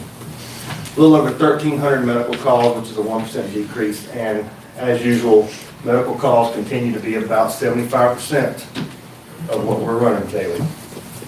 Chief, remind me what a good intent call is. Smell something funny, I don't know what it is. I see smoke in the air, can you come check it out? Lock my keys in the car and my baby's inside. All those things that aren't urgent but still important. Change the smoke detector, stuff like that. It's we don't know who to call, so we call the fire department. Our call distribution, like it does most of the year, it evens out. For some reason, they lay low on Sunday and it peaks back on Monday. But again, there's no slow day in the week for us. When I was a younger man, Sundays were kind of slow and we could take it easy a little bit. That doesn't really happen. Our calls for service distributed throughout the hours of the day. As you can see, they're a little quieter during the sleeping hours. And about the time people start waking up, so do our numbers. About a month ago, we did set a new record for the most calls for service ran in a 24-hour period. It was 19 emergencies in 24 hours. So our people are staying busy. Looking at how we compare to the rest of our community, Otto is at second place with 469 calls for service. But when you look at how the calls for service averaged out between the rest of the county, we run 630% more calls. And about 400% more than Otto, which is in second place. All due to population density. Training hours by category, it's broken down. I mentioned at my last briefing, we've been focusing more on our training and switching things up, focusing more on quality. And that increase in quality has also gotten us an increase in quantity, which is what we wanted to see. Better training results in better turnout, more interest, and our people are just simply putting in more work. We're at 17% more training hours than we were at this time last year. The facilities training you see at 192 hours, those are the fun ones. That's when we actually get to go out to the college, to the training tower, where we actually set stuff on fire. A lot of times we bring in neighboring departments. Most recently we worked with Clark's Chapel to better increase that cohesion as teams with our neighbors, because on the fire scene, it's all hands on deck, and you might not be fighting fire with someone from Franklin. It could be Calisatia. So we learn how to play better as a team for that kind of stuff. Significant events. Back in September, we spent 2 days hiking, trekking through the mountains, looking for an elderly man that walked off. We had over 100 personnel involved in the search. At least 8 agencies, 6 different search and rescue dogs from multiple states. And we covered 180 acres of some pretty rough terrain. It was a very long, taxing couple of days for all of our staff and everyone involved. Sadly, we did not have a positive outcome for that one. And then most recently, we had 2 fire fatalities last month, a 27-year-old mother and her 4-year-old daughter. It impacted this community very hard. It also impacted our first responders very difficult. We did debriefings for over 60 personnel that attended, which is good. These debriefings consisted of not just peer support personnel, but also chaplains and clinicians as well.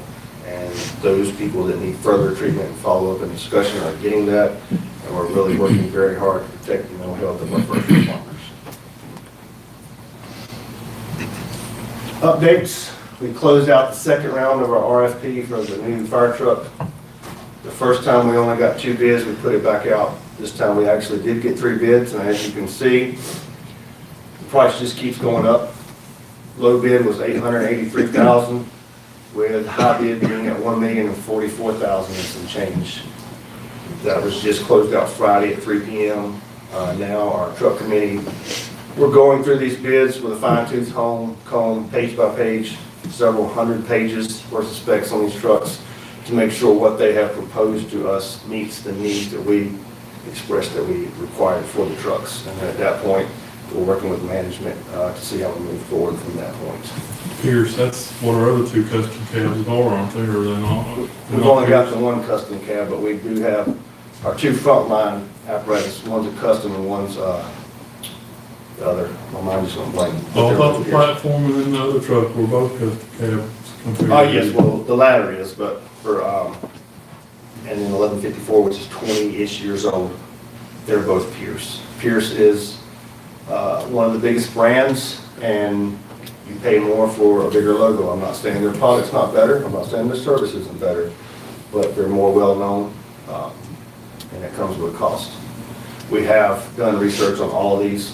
We have experience either directly or indirectly with all 3 of these manufacturers, and would be comfortable with any one of them. It's no different than Ford, Chevrolet, and Dodge at this point. They all make good ones, they all make bad ones. Just hope you don't get the bad one. As Nicole mentioned, we also have our vacancy. And it's been open since August, and I put Cherokees up here because I just wanted you to know the struggles we're having. And it's not just us. It's Macon County Fire Service, it's Highlands Fire Department, it's Macon County EMS. And we know we can't compete with them when it comes to the pay because we don't have that federal money. But we are competing with them and we're losing.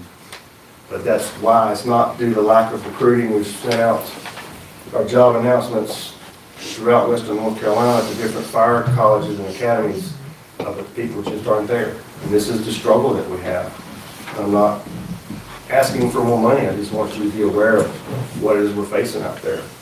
Chief, on that notion, I've had this discussion any number of times and we just have never quite gotten there, but I have other, sometimes it's K-12 school system clients and other municipal clients who work with K-12 school systems to develop a fire academy. Is that anything you'd be interested in doing, or you can have students that come up through, now you're looking, I know you're looking for full-time employees, and that's maybe more kind of volunteer, recruit volunteers, but I mean, I don't know that any of them wouldn't go on to graduate and become a full-time firefighter. There is some of that going on in the school system now with Mr. Pickens. He teaches some of the public safety classes. Okay. This is also part of why we've had some other discussions about the nonprofit and rejuvenating our junior program.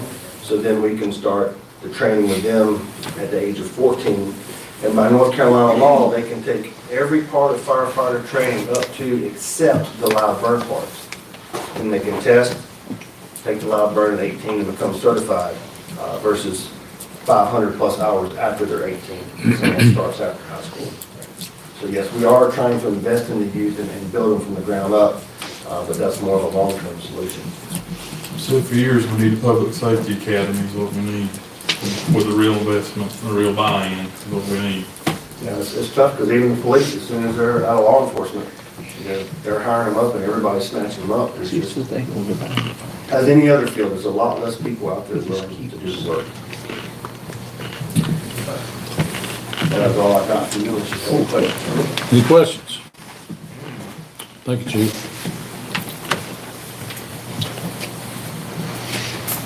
Items from the council.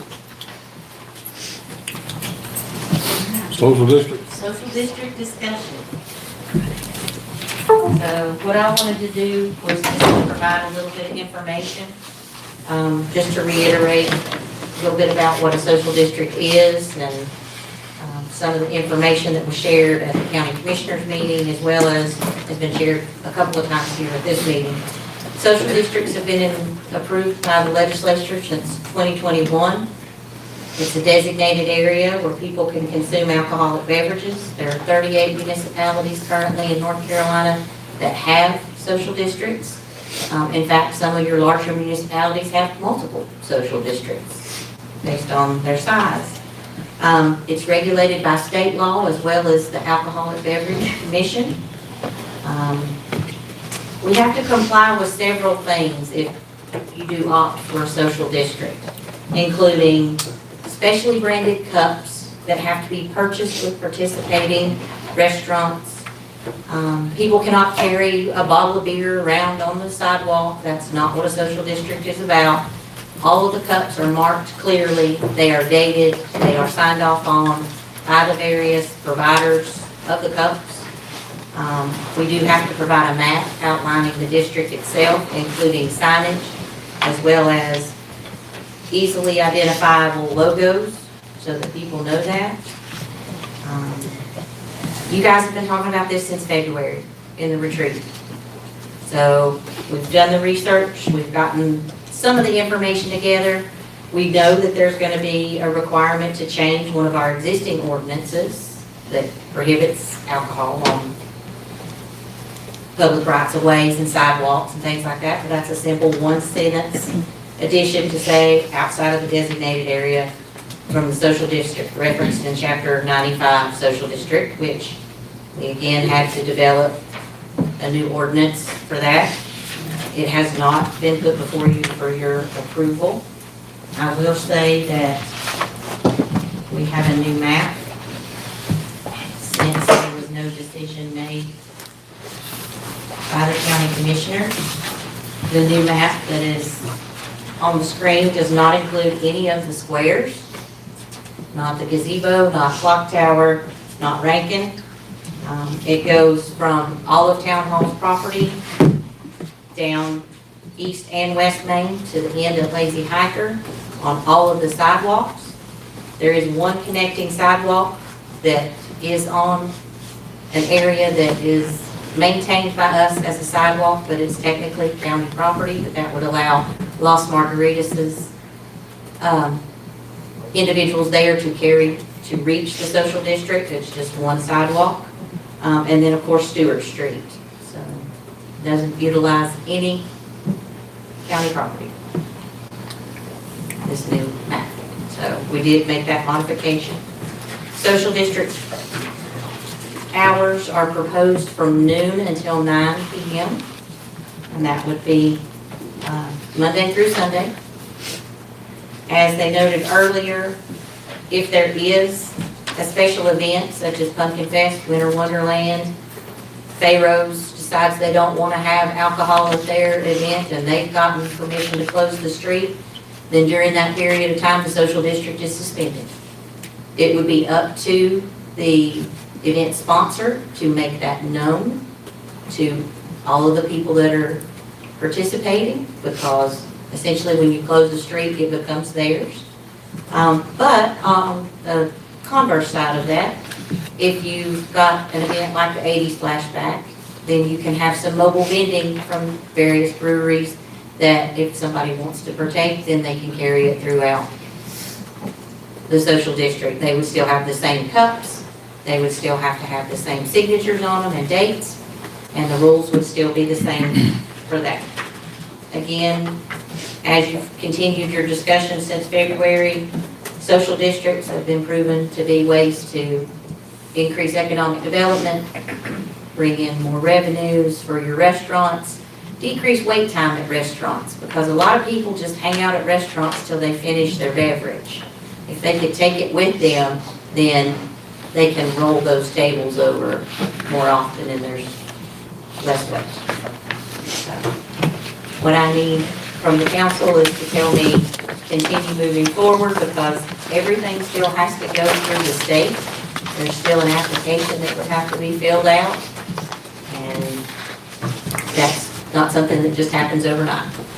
Amy, Main Street is a state highway. Does the state have to approve it as far as using the state highway as part of the social district? No, sir, because we're not using the road, we're only using the sidewalks. Just the that we- sidewalks?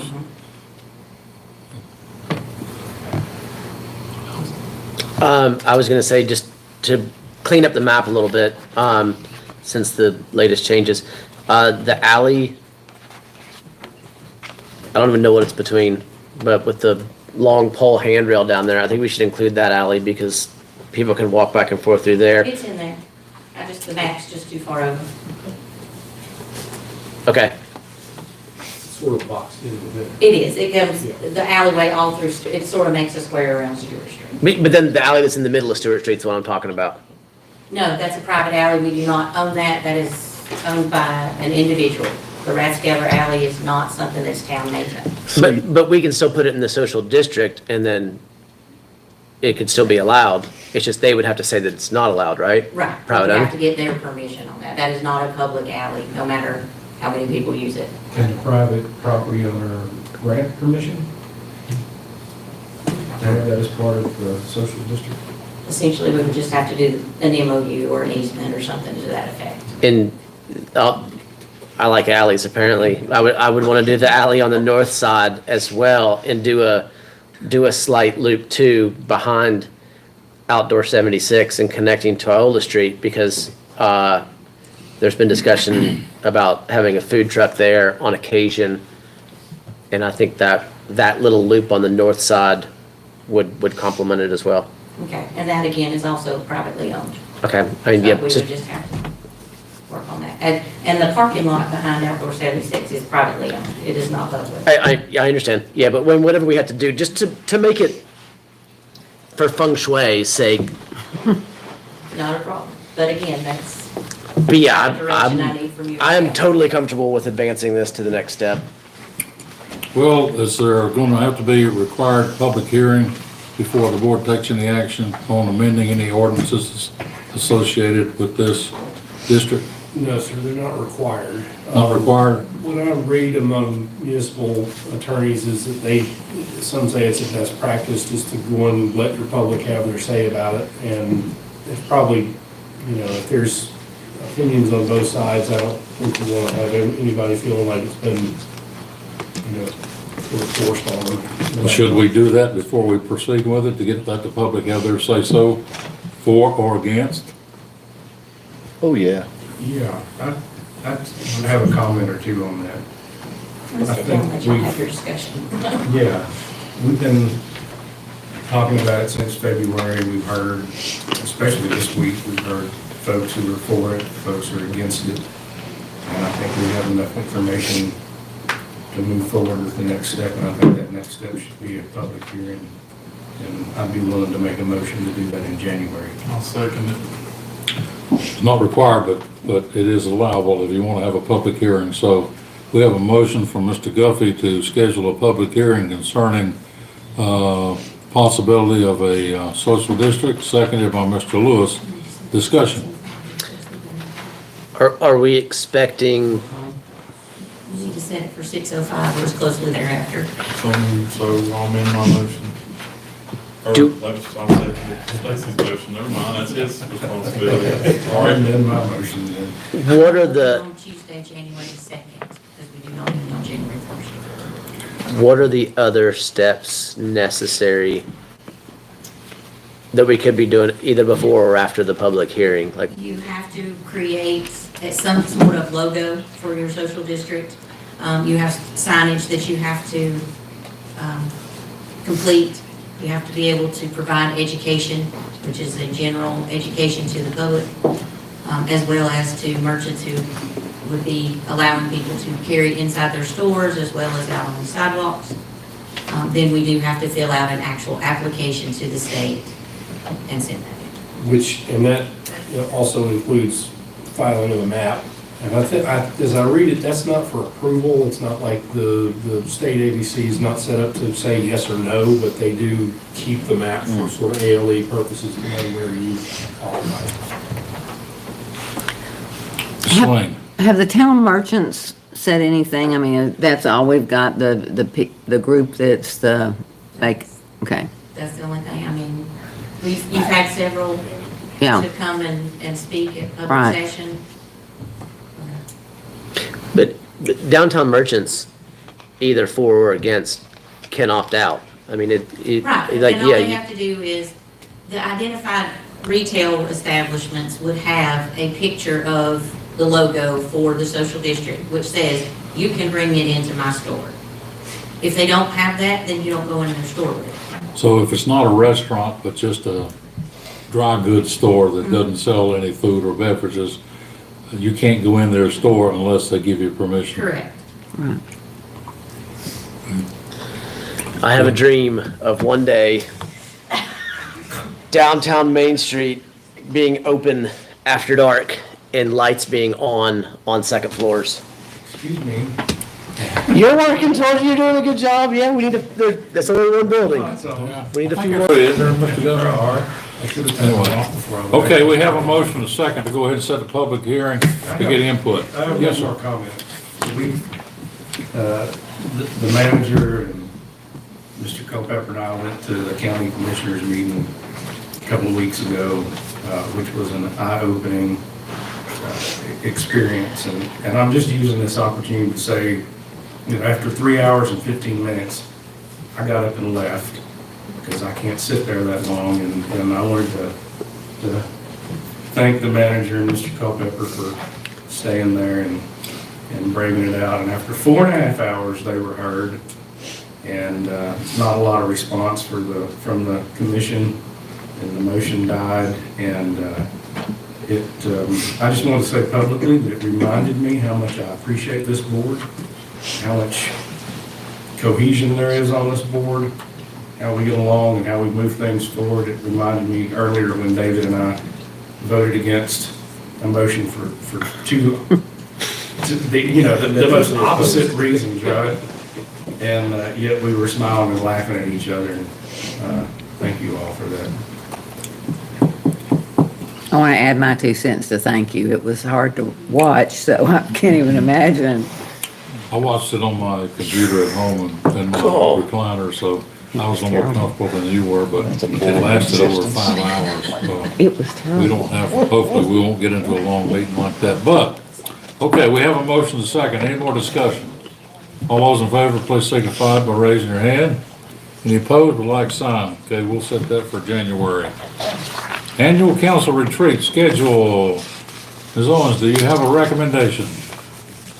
If possible, I would like to have that done in January because we are starting our budget preparation and I need your input and your thoughts and your priorities so that we can move forward.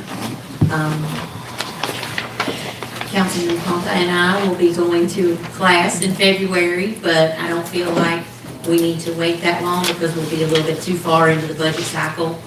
And if we have to get quotes on things, a lot of times it takes additional time, so if you would Can we shoot entertain for, sometime can we in shoot, January. can we shoot for sometime between the middle and the end of January?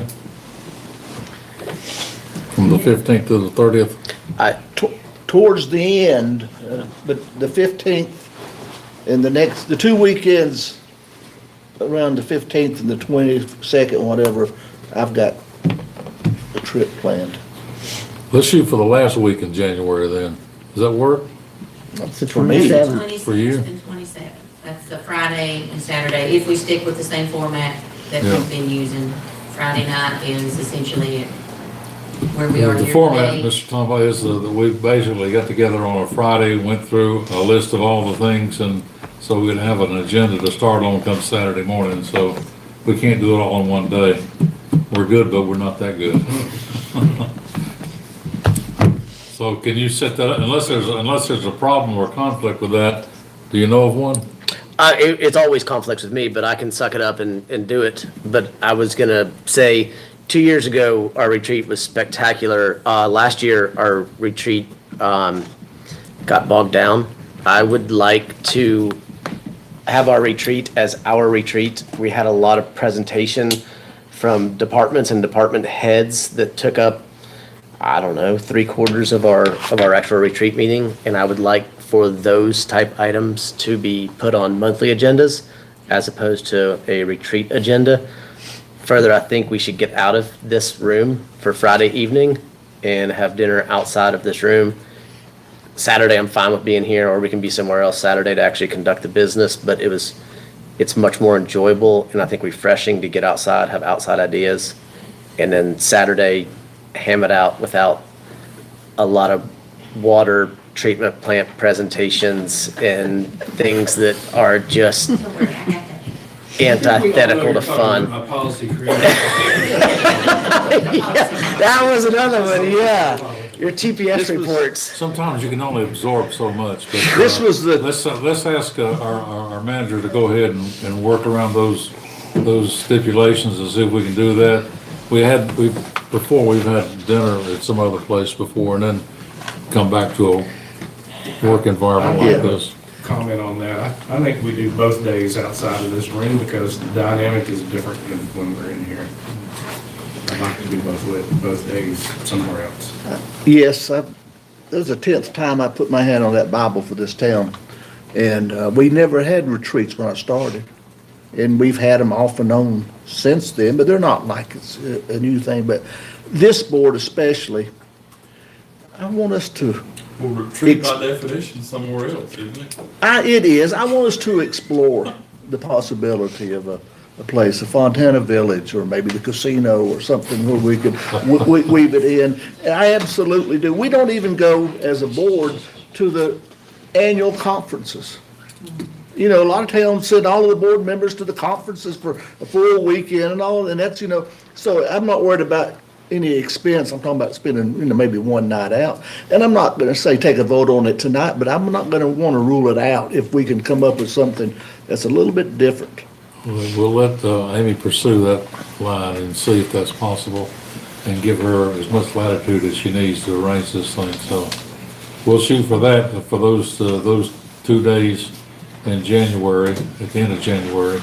And be thinking about items that you'd like to see the board address over the next 12 months and over the next 60 months. Because we need to have a short-term and a long-term goal to get things accomplished. So be thinking about that between now and then. Anything else that comes up, if it crosses your mind and you think, well, that's something we ought to talk about in our retreat, please let Amy know so she can put it on her list. She's still got wallpaper on her wall from last year that we haven't finished, but we'll work on that. Anything else? Next council meeting is going to be Tuesday, January 2nd, here at 6 p.m. The Christmas holidays for town offices following the state holiday schedule is December 25th, 26th, and 27th. That's Monday, Tuesday, and Wednesday. And the 10th annual Ruby Drop downtown scheduled for New Year's Eve, December 31st. 2 drops, one at 9 p.m. and another at midnight. And the New Year's holiday for the town is going to be Monday, January the 1st. Is there anything else from the board that needs to be taken care of tonight? If not, is there a motion? Yes, Mr. Culpepper. Graham's still here, Dave Lynn and Joe left, but they were offering to go solicit feedback from people in the community. I'd like to say something about that if I could, Mr. Culpepper. I think that's commendable for them to want to do that.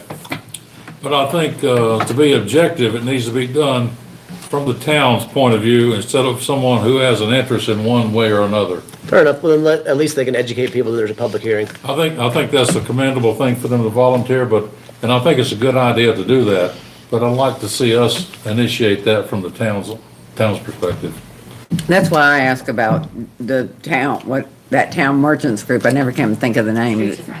The Streets of Franklin. They might be a good group. That's not good? No, that's good, I'm sorry. They can offer a free rent. All right, well, before we adjourn, we'll go around the room and start with our new vice mayor, Mr. Guthrie. Do you have anything to add? Just reiterate that I'm happy that this board has a good relationship with our staff. I'm happy that we have a good relationship with each other. It's called us 25. I think that's what makes us productive as a board. Thank you. Mr. Lewis? Just thankful to be able to serve and continue the journey of service for 4 more years. I said during the election in one of the newspaper articles that my philosophy is always do the most good while creating the least amount of harm, and I feel like everybody on this board has that vision in mind, that philosophy, and I'm glad to be going through another 4 years with everybody on that. So let's get a lot done. We've accomplished a lot, and there's a lot more to do. Public service and the public interest. That's our goal. I'll save you the last, Mr. Thompson. Ms. Soleil. Well, I do appreciate so very much the staff and all the hard work. I mean, I stood in line for over an hour to ride in that little cart, the horse cart.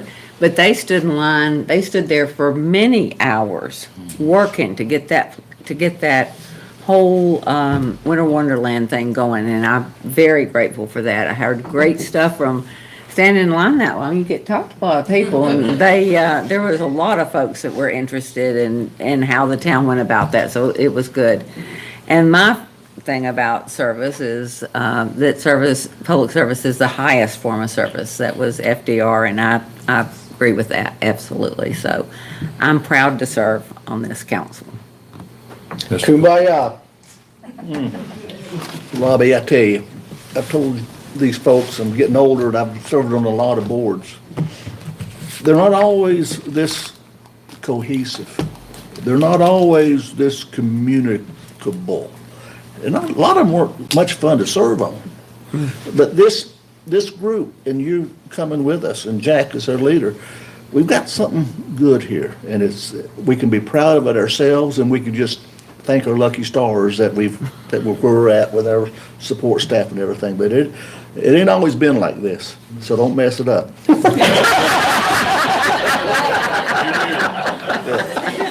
Motion to adjourn. Wait a minute, Mr. Thompson has not had an opportunity. That's right. I want to give him an opportunity at his first meeting to say what's on his mind. Oh, boy. I just want to say thank you. I know I have a lot to learn. Yes, I'm young, trying to bring whatever perspective or ideas I may have, and I truly am blessed for just what I've heard from this board and just what I've experienced, hospitality, the knowledge, the experience. Just want to say thank you for the opportunity, and I will do my best, Joe. Mr. Thompson, you're not too young. When I was your age, they appointed me county manager in Swain County, so I didn't know how that was going to turn out, but after 36 years, it may have worked out. We appreciate you willing to serve, and we look for some good time together, working on things that benefit the folks here in Franklin. Thank you for your contribution, and thank you for your service. Absolutely. Thank you. And thank you all. And thank you all those 100 people that showed up to vote this year. But anyway, we didn't have a lot of controversy on the election, and we appreciate those who voted and those who support good government. And this is, as Mr. Collins said, this is a good group to work with. We have the interests of the public at heart and our hearts here in Franklin. So whatever we do, we're going to do for the folks who live here, who work here, and who pay taxes here. And so my theme has always been, and it always will be, if you're gonna work for the public, make it public service in the public interest, and that's what we'll do. At this time, I'll entertain a motion to adjourn. So moved. Second. Motion been made and second. Any discussion? Hearing none, all those in favor, please raise your hand. That looks like unanimous. This meeting is adjourned.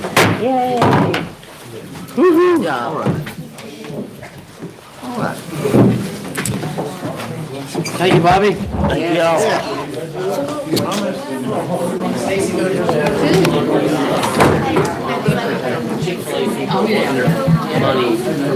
How you doing? Good. You feeling relieved now?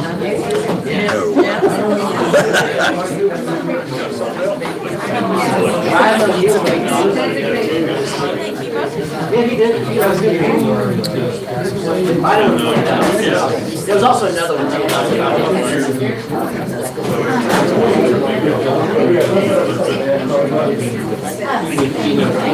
Thank you. Thank you. Appreciate it,